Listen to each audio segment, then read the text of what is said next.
The Atomic Skull has returned in the pages of Batman Superman issue number 9. Written by Joshua Williamson with art by Clayton Henry, colors by Alejandro Sanchez, and letters by John J. Hill.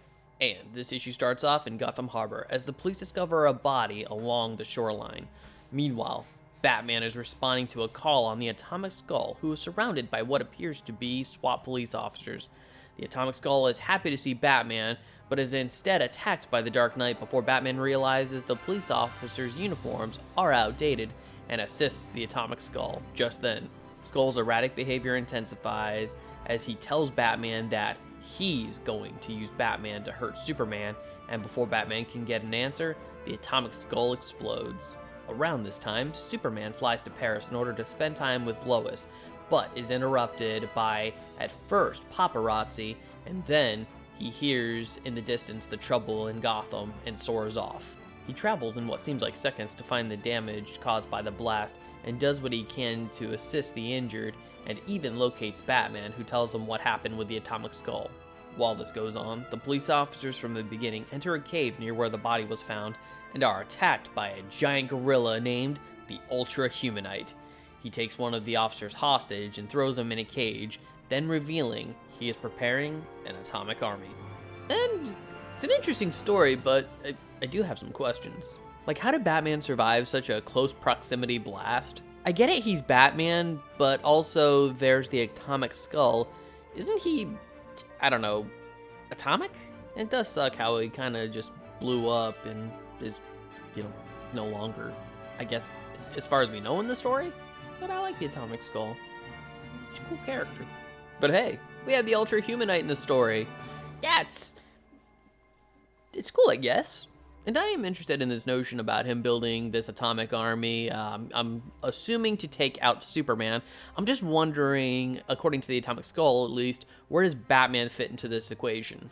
If I had to really think about it, I would guess that the Ultra-Humanite wants to capture Batman and put the mind technology on him so that he can control him, much like how he was controlling the police officers' corpses.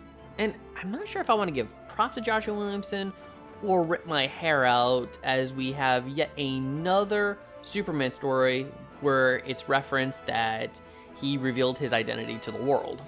There's just something about this idea that ever since it happened in Brian Michael Bendis' story, that it has made its way into nearly every single Superman-based story that I have read. It's crept up in this Batman Superman book quite often. Robert Venditti is only in his second story arc in Justice League, and it's made its way, at least in passing, into both of those stories. And at least from my perspective, it has just become such a frequent thing that I just have to wonder, is DC writers being mandated to do this? I mean, I would personally like to read a Superman story where it doesn't come up, like, at all. It's like, I get it, it happened, let's move on. But then there is the part where I'm like, I'm not sure if I wanted to give him props or not, because he does illustrate kind of what a stupid idea it was from the get-go, because Superman, he goes to Paris to meet Lois, expecting a nice quiet evening, but Lois was followed by paparazzi because they want a glimpse of the Man of Steel.